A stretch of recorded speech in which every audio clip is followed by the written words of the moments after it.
আমরা বলেছি ইমাম সাহেব থাকবে না তো থাকবে না। মসজিদ কি আপনার বাপদাদার সম্পত্তি নাকি যেখানে যা ইচ্ছা তাই করবেন? এটা আল্লাহর ঘর, এখানে সবার সমান অধিকার আছে। ঠিক ঠিক ঠিক, একদম চুপ।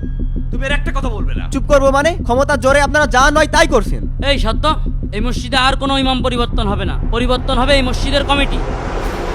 সম্মানিত হাজিরিন, জুলুমকারীকে আল্লাহ তাআলা পছন্দ করেন না। যারা ক্ষমতার অপব্যবহার করে জনগণের উপরে জুলুম নির্যাতন করেছেন, আল্লাহ তাদেরকে অপমানিত লাঞ্ছিত করে দেশ থেকে বিতাড়িত করেছেন। ঠিক ঠিক, ফেরাউন নমরুদও দুনিয়াতে এসে ক্ষমতার অপব্যবহার করে জনগণের উপরে জুলুম নির্যাতন করেছেন। হুজুর মেলাদিন পর ফেরাউন নমরুদও মন খুলে কথা নিজেদেরকে বলতে এত পারছে। ক্ষমতাধর ভালোই মনে লাগছে। করতেন হুজুর যে অনেকদিন নিজেদেরকে পর এমন বিধাতা আলোচনা বলে করছে। দাবি করতেন। আল্লাহ তাদেরকে লাঞ্ছিত অপমানিত করে দুনিয়া থেকে বিদায় করে দিয়েছেন। তাই এখনো আপনারা যারা জুলুমের সাথে জড়িয়ে আছেন ফালতু তাদেরকে বলছি, সম্প্রতি আপনারা দেখেছেন কিছু জুলুমবাজ লোক বিচারপতির আসনে বসে নিরপরাধী লোকের উপরে কিভাবে শাস্তি চাপিয়ে দিয়েছেন। আল্লাহ তাআলা তাদেরকে অপমান অপদস্থ করে কিভাবে লাঞ্ছিত করেছেন তা আপনারা দেখেছেন। জুলুমকারীরা সাবধান হন, আপনাদের পরিণতিও এরকমই হবে। আল্লাহ তাআলা মানুষকে ক্ষমতা দেন। ঠিক আলোচনা করছে। খুব সুন্দর আলোচনা করেছে, আমাদের এরম আলোচনায় শোনার দরকার। আল্লাহ তাআলা কোরআনে কথা বলেন, শুনে না। হুজুরি যার সাহস কাছ দেখেছে থেকে ইচ্ছা ক্ষমতা কেড়ে নেন, আমাদের প্রিয় অভিভাবককে যাকে নিয়ে ইচ্ছা এসব তাকে কথাবার্তা বলছে। পরাক্রমশালী করেন, তো আল্লাহ ঠিক আছে, নিশ্চয়ই দেখছি। তিনি সর্ববিষয়ে শক্তিমান। এ থেকে আমাদের শিক্ষা গ্রহণ করা উচিত, ক্ষমতা চিরস্থায়ী নয়। সম্মানিত উপস্থিতি, আপনাদের সকলের অবগতির জন্য জানাচ্ছি যে আজকের জুম্মা নামাজের পর থেকে এই ইমামকে আমাদের মসজিদ থেকে অব্যাহতি দিচ্ছি। সভাপতি সাহেব, আমার একটা কথা আছে, আপনার ইচ্ছা মতো ইমাম তাড়িয়ে দেন, আবার ইচ্ছা মতো ইমাম নিয়ে আসেন। আপনি এই 3 মাসে 4টা ইমাম পাল্টাইলেন, এতে ইমামের অসম্মান করা হচ্ছে, আমাদের এলাকার বদনাম হচ্ছে।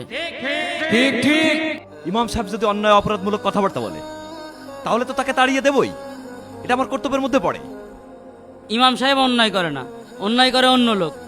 এই কথা যখন ইমাম সাহেব তুলে ধরে তখন ইমাম সাহেবকে অপরাধী বানিয়ে তাড়িয়ে দেওয়া হয়। এই, তুমি কি বলতে চাচ্ছ? বলতে চাচ্ছি, আমাদের এই ইমাম সাহেবের অপরাধটা কি? তার অপরাধ হচ্ছে সে আমাদের কথা মতো চলে না, সে মসজিদের রাজনীতি নিয়ে আলাপ করে।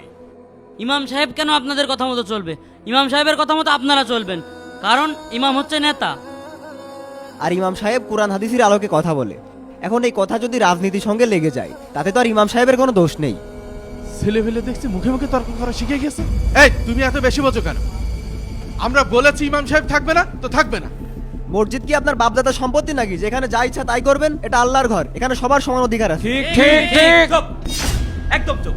তুমি এর একটা কথা বলবে না। চুপ করবো মানে? অনেক চুপ করে থেকেছি। ক্ষমতার জোরে আপনারা যা নয় তাই করছেন। এই সত্য, এই মসজিদে আর কোনো ইমাম পরিবর্তন হবে না, পরিবর্তন হবে এই মসজিদের কমিটি। এই আপনারা সবাই বলেন, ইমাম পরিবর্তন চান নাকি কমিটি পরিবর্তন চান? Committee committee. আল্লাহু আকবার। ভাই ভাব ভালো না, চলেন ওইদিক দাঁড়াই। ইমাম আর কয়টা পাল্টাবো বলেন? যেটাই পাল্টাই ও এসে নিয়ে সেই 2 দিন পরে রাজনীতি নিয়ে আলাপ করে। ঠিকই বলেছেন, ওই ঘুরিয়ে ফিরিয়ে আমাদের পিছনে কাটি করে। ডাক দেন ইমাম সাহেবের। এই ইমাম সাহেব, এই এদিকে আসেন। জি বলুন। আপনি আবার সে রাজনীতি নিয়ে আলোচনা করছেন?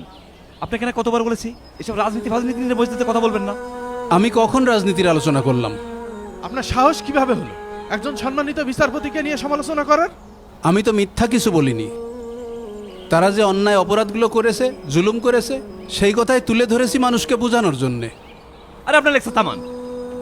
আপনাকে কতবার বলেছি রাজনীতি নিয়ে আলাপ করবেন না, আপনি আমাদের কোনো কথাই শুনছেন না। আপনি কাকে ধমক দিচ্ছেন?